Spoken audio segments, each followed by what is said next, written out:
இனிமேலாவது யாராவது திட்டும் போது எருமையே என்று திட்டாமல் இருங்கள். திட்டுவதற்கு நிறைய பெயர்கள் இருக்கிறதே, நாட்டை ஆண்ட தலைவர்கள் பெயர்கள் எல்லாம் இருக்கிறது. அவர்கள் பெயரை வைத்து திட்டி விடுங்கள். உங்களுக்கு கருப்பா இருந்தால் பிடிப்பதில்லை, பனையை பிடிப்பதில்லை. பனையிலிருந்து பால் வந்தால் ஐயோ அது பாலிடால் போல பதறுகிறீர்கள். டாஸ்மார்க் விற்கிற சரக்கு கோயில் தீர்த்தம் போல விழுந்து குடிக்கிறீர்கள். உங்களை என்ன சொல்வதென்று தெரியவில்லை.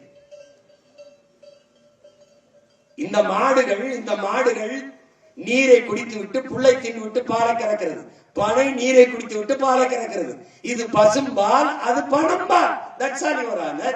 அவ்வளவுதான்.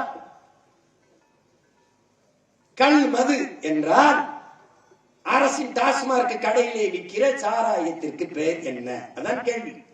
அதற்கு பெயர் என்ன? அதற்கு பெயர் என்ன?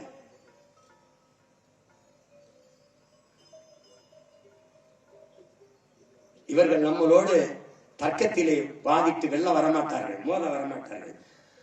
வாதத்தில் தோற்பவன் அவதூறை கையில் எடுப்பான் என்பார்கள். இவர்கள் அவதூறை கையில் எடுப்பார்கள். இப்போது இவர்கள் பேசுகிற பிரச்சனை இதெல்லாம் தேவையா? ஆடு மாடுகளுக்கெல்லாம் மாநாடு தேவையா? நாம் பிஜேபி வந்துவிடக் கூடாது என்று மோதி கொண்டிருக்கும் போது, சண்டை போட்டுக் கொண்டிருக்கும் போது ஆடு மாடுகள் மாநாடு தேவையா? யாரு சண்டை போடுறா? திமுக. எதுக்கு? பிஜேபி உள்ள வரக்கூடாதுங்கிறதுக்கு.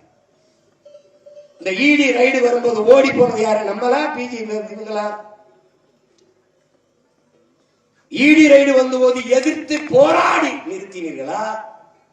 இல்ல நேர போய் பார்த்து கெஞ்சி கொஞ்சி நிறுத்தினீர்களா?